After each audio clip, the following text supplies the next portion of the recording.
कल हम आवेश के क्वांटीकरण के बारे में बात कर रहे थे।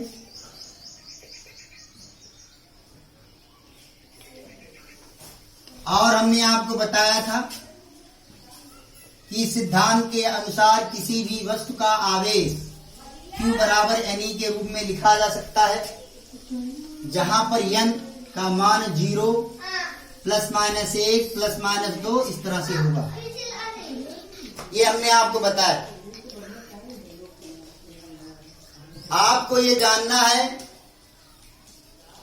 कि इस सिद्धांत के अनुसार ये कहा जाता है कि किसी का आवेश 1.5 ही नहीं हो सकता, -3/2 ही नहीं हो सकता, अर्थात पूर्ण गुणित होगा।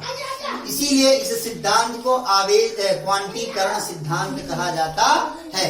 यानी पूर्ण गुणित होगा, बटे में नहीं हो सकता, 1/3 ही नहीं हो सकता। मुझे लगता है आपको क्लियर हो गया होगा। पूर्ण गुणित होना चाहिए। ये बात क्लियर हुई। लेकिन आपको ये भी ध्यान रखना है कि एक कण है जिसका नाम है क्वार्क। क्या नाम है इसका? क्वार्क।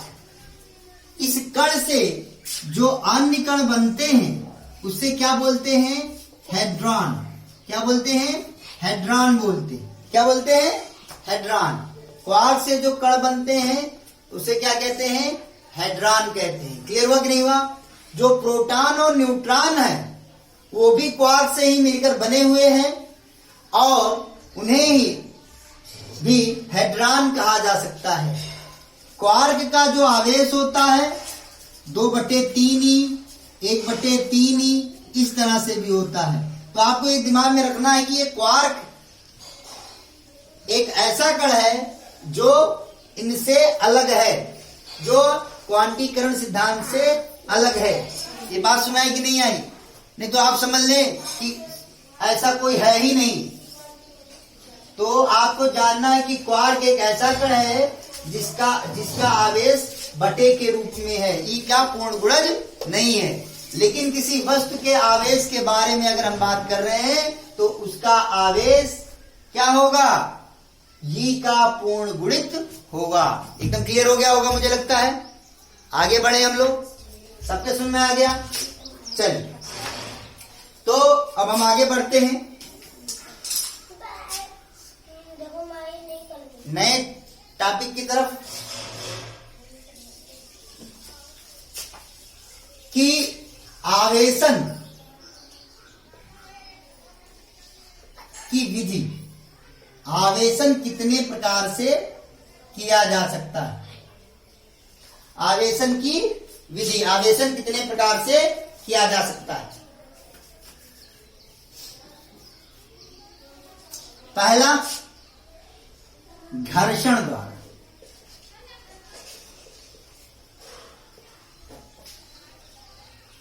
पहला घर्षण द्वारा। दूसरा प्रेरण द्वारा।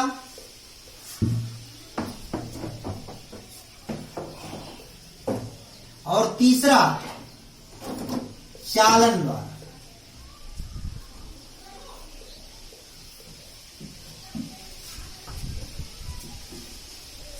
पहला घर्षण द्वारा, दूसरा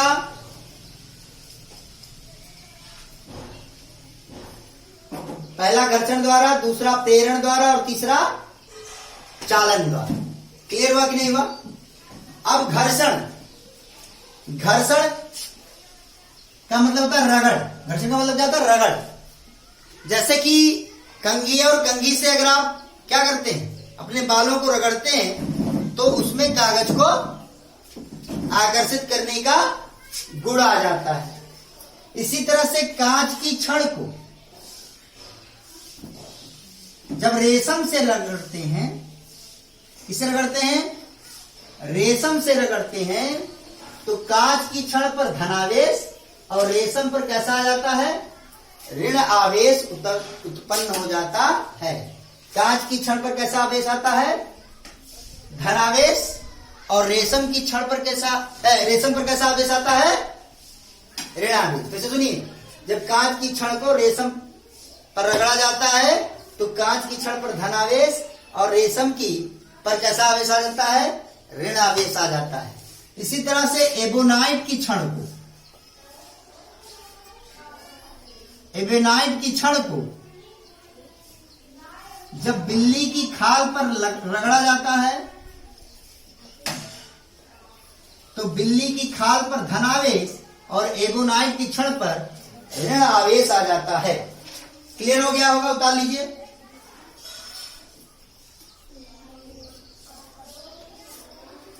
या ऊन भी, अगर यहां पर बिल्ली की खाल से कंफ्यूजन हो तो यहां पर ऊन भी लिख सकते हैं कि एबोनाइट की छड़ को अगर ऊन से रगड़ा जाए तो एबोनाइट की छड़ कैसी होगी? ऋणावेशित होगी और ऊन कैसा होगा? धनावेशित होगा। मुझे लगता है क्लियर हो गया होगा।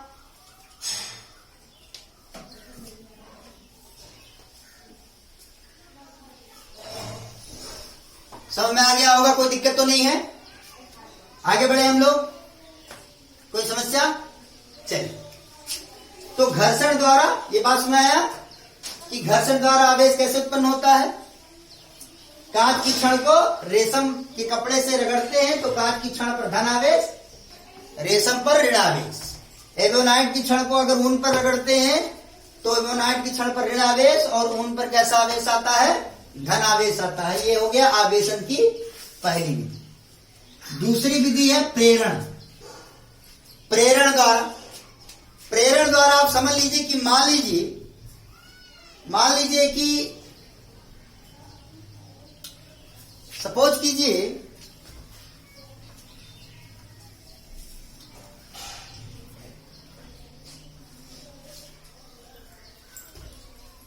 कीजिए कि ये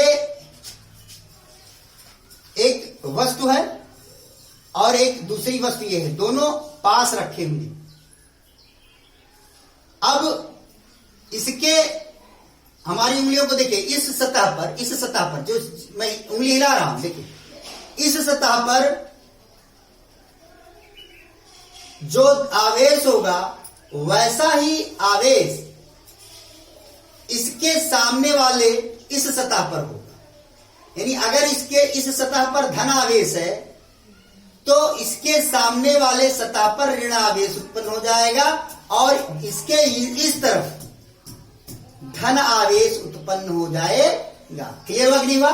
सबके समझ आया? फिर से देखिए, अगर इसके इस जहां पर मेरी उंगली चल रही है, अगर उस पर धन आवेश है, जहां पर उंगली चल रही है, ध्यान से देखिए, अगर इस पर धन आवेश है तो इसके इस वाले दूसरे वस्तु के जो मेरे तरफ वाली सतह है उस पर उतना ही ऋणावेश उत्पन्न होगा और जो आपकी तरफ वाली सतह है उस पर उतना ही धन आवेश उत्पन्न हो जाएगा। क्या मैं आपको समझा पाया कि नहीं समझा पाया? फिर से सुनिए, ये सतह, इस सतह पर जितना आवेश, अगर इस सतह पर धन आवेश है तो इस दूसरी वस्तु का वो सतह जो मेरी तरफ है उतना ही ऋणावेश उत्पन्न होगा और जो सतह आपकी ओर है उस पर क्या होगा? ऋण आवेश उतना ही धन आवेश उत्पन्न हो जाएगा। समझ में आया कि नहीं आया? ये बात हो गई प्रेरण की। फिर से समझ लीजिए आराम से। ये मान लीजिए एक वस्तु रखी हुई है और इस पर क्या है? धन आवेश है। दूसरी वस्तु ऐसे रखी हुई है, इसके सामने वाली जो सतह होगी उस पर क्या उत्पन्न होगा? ऋण आवेश उत्पन्न होगा। लेकिन उसकी दूसरी तरफ, दूसरे सतह पर कैसा आवेश उत्पन्न होगा? धन आवेश उत्पन्न हो जाएगा। इसे कहते हैं प्रेरण। प्रेरण द्वारा आवेश। क्लियर हुआ नहीं हुआ? क्लियर हुआ नहीं हुआ? बात समझ में आई कि नहीं आई? सबके समझ में आ गया? कोई दिक्कत तो नहीं है? कंफ्यूजन खत्म? समझ में आ गया हो मुझे लगता है। अब हम लोग आगे बढ़ते हैं, बोलते हैं चालन द्वारा। चालन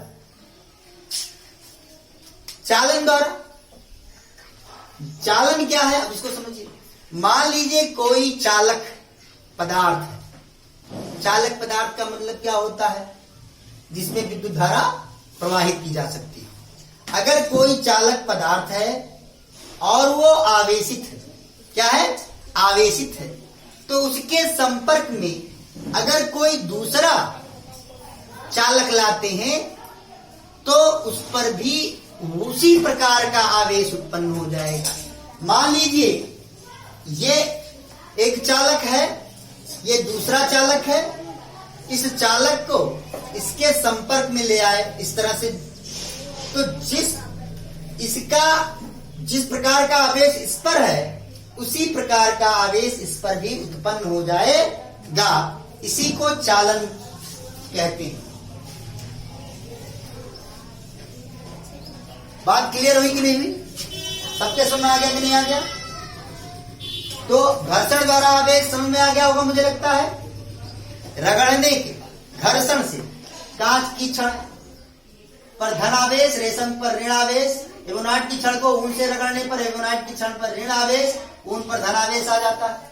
ऋण की बात समझ में आ गई होगी कि अगर क्या है, कोई दो वस्तु हैं, एक वस्तु आवेशित है तो उसके सामने अगर कोई दूसरी वस्तु रखी हुई है तो उसके सामने वाले सतह पर विपरीत प्रकार का आवेश और उसके विपरीत दिशा में उसी प्रकार का आवेश आएगा। यानी इस तरफ कौन सा आवेश होगा? इस तरफ धन आवेश होगा। अगर यहां पर ऋण आवेश होता तो सामने वाली सतह पर कैसा आवेश आएगा? धन आवेश आएगा और विपरीत दिशा में ऋण आवेश आएगा। ये बहुत इंपॉर्टेंट टॉपिक है। जब हम आपको संधारित्र के बारे में बताएंगे, कंडेंसर के बारे में बताएंगे, कैपेसिटर के बारे में बताएंगे, तो वहां पर इसका हम इस्तेमाल जरूर करेंगे, इसलिए इस बात को दिमाग में रखिएगा। अब बात हमने चालन के बारे में बताया कि अगर दो चालक हैं और दोनों, एक चालक आवेशित है दूसरा चालक आवेशित नहीं है, उन दोनों को संपर्क में लाया जाएगा तो दोनों पर समान आवेश, समान प्रकृति का आवेश आ जाएगा। दोनों पर समान प्रकृति का आवेश आ जाएगा। आवेशन की दुनिया मुझे लगता है कि अब क्लियर हुई होगी।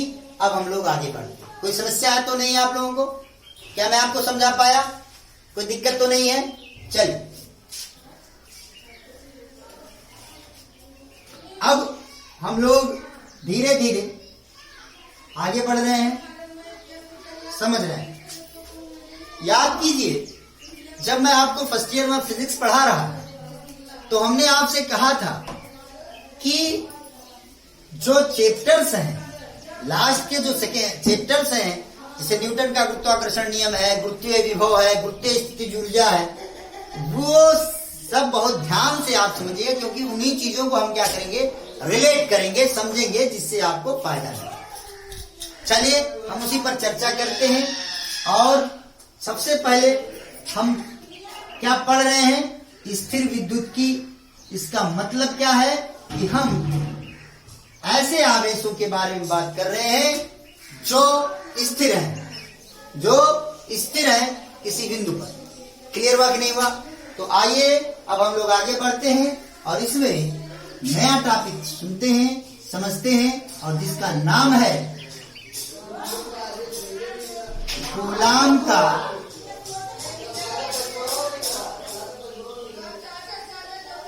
नियम। कूलाम का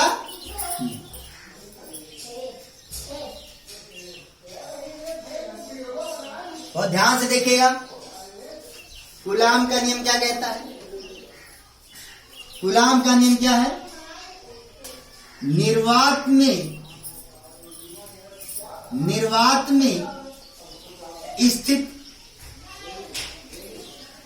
किन्हीं दो बिंदु आवेशों के बीच, किन्हीं दो बिंदु आवेशों के बीच लगने वाला आकर्षण या प्रतिकर्षण बल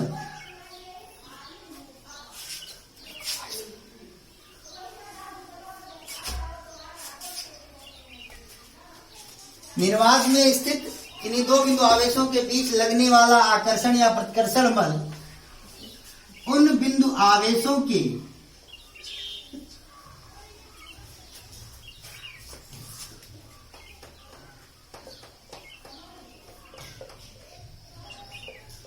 गुणनफल के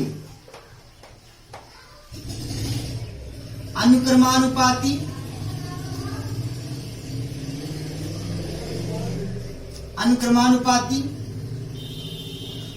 तथा उनके बीच की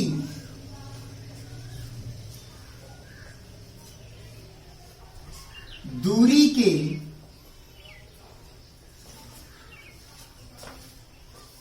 वर्ग के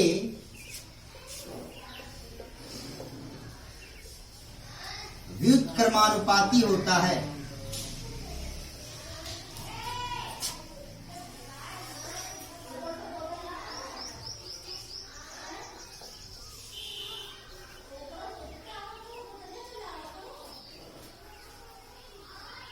ध्यान दीजिए शब्दों को। निर्वात में स्थित, निर्वात, निर्वात का मतलब निधनवात, निधनवात, वात मतलब वायु, नि मतलब नहीं, अर्थात जहां पर वायु नहीं है, या वायु भी बोल सकते हैं, कोई दिक्कत नहीं, निर्वात या वायु दोनों में कोई दिक्कत नहीं है। यहां पर परिभाषा में निर्वात या वायु में भी लिख सकते हैं, लेकिन निर्वात का धनवाद का मतलब आपको समझना है कि निर्वात अर्थात वायु में नहीं। तो निर्वात या वायु में यहां पर बढ़ा सकते हैं, निर्यात या वायु में स्थित किन्हीं दो बिंदु आवेशों के बीच लगने वाला आकर्षण या प्रतिकर्षण बल उन बिंदु आवेशों के गुणनफल के अनुक्रमानुपाती तथा उनकी बीच की दूरी के वर्ग के व्युत्क्रमानुपाती होता है। अब समझिए ध्यान से। मान लीजिए इसके परिभाषा के अनुसार कि दो बिंदु आवेश हैं, एक का आवेश Q1 है और दूसरे पर आवेश Q2। शब्दों को सुनिएगा बहुत ध्यान से, शब्दों को सुनिएगा, बहुत ही मजेदार बातें, बहुत सी चीजें इसमें सीखनी है आपको, जाननी है। तो दो बिंदु आवेश है Q1 और Q2, क्लियर हुआ? इनके बीच की जो दूरी है वो क्या है? R।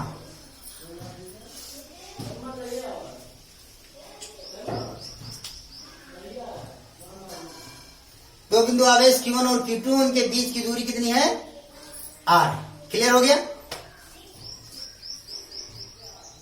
फिर क्या कह रहा है? दो बिंदु आवेशों के बीच लगने वाला आकर्षण या प्रतिकर्षण बल। इसका मतलब क्या हुआ? हमने आपको बताया था कि अगर ये दोनों आवेश एक जैसे होंगे तो प्रतिकर्षण करेंगे, अर्थात एक दूसरे को दूर ढकेलना चाहेंगे। आकर्षण का मतलब क्या हुआ? अगर एक धन आवेश है और एक ऋण आवेश है तो दोनों एक दूसरे को क्या करेंगे? आकर्षित करेंगे। क्लियर हुआ कि नहीं हुआ? तो दो बिंदु आवेशों के बीच लगने वाला आकर्षण या प्रतिकर्षण बल उन बिंदुओं के बीच, उन बिंदु आवेशों के गुणनफल के अनुक्रमानुपात। तो अगर हम मान लें कि इनके बीच लगने वाला जो बल है वो F है, तो F अनुक्रमानुपाती, अनुक्रमानुपाती का चिन्ह है बिंदु आवेशों के गुणनफल, बिंदु आवेशों के गुणनफल के अनुक्रमानुपाती और उनके बीच की दूरी, बीच की दूरी कितनी है? R। R के वर्ग के व्युत्क्रमानुपाती। देखिए F अनुक्रमानुपाती किसके हो गया? 1/r²। R का वर्ग हुआ और व्युत्क्रम कह रहा, तो व्युत्क्रम मतलब उल्टा, तो व्युत्क्रम का मतलब क्या हुआ? उल्टा। तो r² का उल्टा क्या हो जाएगा? 1/r²। तो F अनुक्रमानुपाती किसके हो गया? Q1 Q2 के, और F अनुक्रमानुपाती 1/r²। अर्थात F आवेशों के गुणनफल के अनुक्रमानुपाती है और उनके बीच की दूरी के वर्ग के व्युत्क्रमानुपाती है। अगर इन दोनों को हम मिला दें तो यहां से इन दोनों नियमों को मिलाने पर हमको क्या मिलेगा? F अनुक्रमानुपाती Q1 Q2/r²। F अनुक्रमानुपाती किसकी मिलेगा? Q1 Q2/r² मिलेगा। अर्थात यहां से भी हम कह सकते हैं, अगर इन दोनों को अलग अलग ना देखें, यहीं से देखें, तो बल आवेशों के गुणनफल के अनुक्रमानुपाती और बीच की दूरी के वर्ग के व्युत्क्रमानुपाती होता है। क्लियर हो गया होगा मुझे लगता है। कोई दिक्कत नहीं होगी। आगे बढ़े हम लोग। अब बहुत ध्यान से आपको देखना है, यहां पर समझना है, जानना है कि जब भी अनुक्रमानुपाती का चिन्ह हटाते हैं एक स्थिरांक से गुणा कर देते हैं, यानी यह अनुक्रमान यहाँ पर अनुक्रमानुपाती का चिन्ह हटाए और के का चिन्ह लगा, के लिख दिया और इसके साथ लिख दिया Q1 Q2 अपान R स्क्वायर।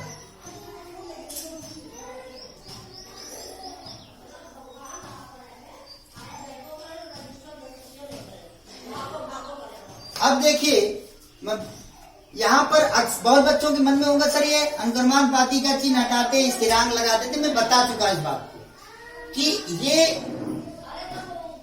अनुक्रमानुपाती के साथ साथ इसको समानुपाती भी बोला है। तो समानुपाती का मतलब क्या हुआ कि अगर हम F और Q1 Q2 का अनुपात लें तो एक निश्चित अनुपात आएगा। उस निश्चित अनुपात को ही क्या बोला गया, या F और Q1 Q2 का अपान R स्क्वायर का अनुपात लें तो किसके बराबर आएगा, के बराबर आएगा और उसी को स्थिरांक कहा जाएगा। यानी आवेश बदलते रहेंगे, दूरियां बदलती रहेंगी, बल भी बदलता रहेगा, लेकिन के का मान नहीं बदलेगा। यह आपको जानना है। आवेश बदल सकता है, दूरी बदल सकती है, बल भी बदल जाएगा, लेकिन स्थिरांक नहीं बदलेगा। यानी हमेशा चाहे आप 2 कूलाम, 3 कूलाम, 1 मीटर की दूरी लीजिए, एक या 10 सेंटीमीटर की दूरी लीजिए, या 3 कूलाम, 4 कूलाम और 50 सेंटीमीटर की दूरी लीजिए, जब भी इनके कारण लगने वाला बल निकालेंगे, इनके कारण लगने वाला बल निकालेंगे, तो हमेशा के का जो मान प्राप्त होगा उसमें कोई परिवर्तन नहीं होगा। इसीलिए इसको क्या कहा जाता है, स्थिरांक कहा जाता है। क्या मैं आपको समझा पाया? कोई दिक्कत तो होगी नहीं? सबके समझ में आ गया? चलिए आगे बढ़ते हैं। कोई दिक्कत तो नहीं है? तो ये हो गया कूलाम का नियम। आगे अभी बहुत सी बातें आपको सीखनी। चलिए थोड़ा सा और बात करते हैं। कभी कभी क्वेश्चन कर लिया जाता है, छोटी सी बात जानकारी आपको लेनी है कि अगर कोई क्वेश्चन कर लिया जाए कि मान लीजिए 2 माइक्रो कूलाम, माइक्रो मतलब समझ लीजिए, माइक्रो का चिन्ह ऐसे होता है, तो माइक्रो को लिखते हैं, माइक्रो जहां आ गया वहां पर 10 टू पावर -6 लिख दिया ना, बस। माइक्रो मतलब 10 to power -6, micrometre 10 to power -6 metre, micro coulomb 10 to power -6 coulomb. Clear हो गया कि नहीं हो गया? जहां भी ये देखा यानी माइक्रो हो गया, और माइक्रो का मतलब 10 to power -6, micrometre 10 to power -6 metre, micro coulomb 10 to power -6 coulomb. Clear हो गया कि नहीं हो गया? तो अगर हम कहें कि यहाँ पर 2 माइक्रो कूलाम है, यानी 2 माइक्रो कूलाम आवेश है, और यहाँ पर कितना माइक्रो कूलाम आवेश है, 3 माइक्रो कूलाम आवेश है, और इनके बीच की जो दूरी है वो 10 सेंटीमीटर है, तो कौन ज्यादा बल लगाएगा? 3 वाला ज्यादा लगाएगा कि 2 वाला ज्यादा लगाएगा? बताइए, थोड़ा सोचिए आप अपने मन में। मैं 10 सेकंड का मौका देता हूं। बहुत लोग सोच रहे होंगे कि 3 वाला ज्यादा है इसलिए 3 वाला ज्यादा लगाएगा, लेकिन मेरे प्यारे बच्चों, यहां पर जितना बल 2-3 पर लगाता है उतना ही बल 3-2 पर लगाता है। कोई ज्यादा है हम नहीं लगाता। पहली बात आपको ये देखिए, 2 के द्वारा 2 माइक्रो कूलाम के द्वारा 3 माइक्रो कूलाम आवेश पर जो बल लगेगा उसकी दिशा किस तरफ होगी? पहली बात समझते चलिए, क्योंकि जो भी बातें हैं, अब देखिए अभी और आपको सीखना है। मैं समझाते चल रहा हूं, अभी मैं इसको पूरा नहीं कर रहा हूं, लेकिन और बातें सीखनी है आपको। ये बल जो हमने लिखा है, यहाँ बल कैसी राशि है? बल एक सदिश राशि है। और यहाँ पर कहीं पर मैंने वेक्टर का इस्तेमाल किया? जी नहीं, वेक्टर का इस्तेमाल नहीं किया। इसका मतलब ये मैं जो बता रहा हूं ये केवल बल का परिमाण बता रहा हूं, अभी दिशा के बारे में कोई बात नहीं की है। अब हम उस पर थोड़ा सा चर्चा कर लेते हैं, फिर इस टॉपिक को आगे बढ़ाएंगे। तो थोड़ा सा समझ ले, फिर देखिए। तो इसके कारण जो बल लग रहा है, 3 माइक्रो कूलाम के कारण जो बल लगेगा, 2 माइक्रो कूलाम के कारण 3 माइक्रो कूलाम पर जो बल लगेगा वो किधर लगेगा? इस दिशा में। क्यों? क्योंकि प्रतिकर्षित कर रहा है। तो दूर ढकेलना चाहेगा तो उसकी दिशा, बल की दिशा क्या होगी, उधर होगी। इसी तरह से 3 माइक्रोकूलाम 2 माइक्रोकूलाम पर जो बल लगाना चाहेगा वो किधर लगाएगा, विपरीत दिशा में लगाएगा। बात क्लियर हो गई कि नहीं हो गई? ढकेलना चाहेगा, प्रतिकर्षित करना चाहेगा। इसी तरह से अब हम बात करेंगे कि अगर एक ऋण आवेश है 2 माइक्रोकूलाम और दूसरा कितना है 3 माइक्रोकूलाम, तो क्या होगा? तो क्या आकर्षण बल और प्रतिकर्षण बल क्या होगा? आकर्षण बल लगेगा या प्रतिकर्षण बल लगेगा? आकर्षण बल लगेगा, क्योंकि एक ऋण आवेश है और एक धन आवेश है। ज्यादा कौन लगाएगा? कोई ना ज्यादा लगाएगा ना कोई कम लगाएगा। -2 माइक्रोकूलाम के कारण 3 माइक्रोकूलाम पर जो आवेश बल लगेगा उसकी दिशा किधर होगी, इस तरफ होगी, अपनी ओर। 3 माइक्रोकूलाम के कारण -2 माइक्रोकूलाम पर जो बल लगेगा उसकी दिशा किधर होगी, 3 माइक्रोकूलाम की ओर। क्लियर हो गया? -2 माइक्रोकूलाम के कारण 3 माइक्रोकूलाम पर जो बल लगेगा उसकी दिशा किधर होगी, इसकी ओर। 3 माइक्रोकूलाम के कारण -2 माइक्रोकूलाम पर जो बल लगेगा उसकी दिशा किधर होगी, इसकी ओर। क्लियर हो गया कि नहीं हो गया? बात में नहीं है? तो ये आपके कॉन्सेप्ट मन में होना चाहिए। ये बहुत इंपॉर्टेंट बातें, ये जो दिशा मैं आपको बता रहा हूं इसको हल्के में मन लीजिए, क्योंकि बहुत सी बातें इसी पर हमको सीखनी। क्या मैं आपको समझा पाया? अब हम लोग चलते हैं और यहां पर बात करते हैं कि के क्या है। हमने आपको बताया कि के एक स्थिरांक है। क्या है? स्थिरांक है जिसका मान 9 × 10⁻9 होता है। कितना होता है? 9 × 10⁻9 होता है। ठीक, इसी को के का मान कितना होता है? 9 × 10⁻9। इसी को जब से रिलेट किया जाता है तो के का मान जब रखा जाता है तो लिख दिया जाता है 1/4πε0 Q1 Q2 अपान R²। Q1 Q2 अपान R²। बात समझ नहीं है? क्लियर हुआ कि नहीं हुआ? यानी के स्थान पर क्या रखा गया है? 1/4πε0 रखा गया है। क्या रखा गया है? 1/4πε0 रखा गया। किसके स्थान पर रखा गया है? के की जगह पर 1/4πε0 रखा गया है। और के का मान कितना है? 9 × 10⁹ क्लियर हुआ कि नहीं हुआ? बस में नहीं आया?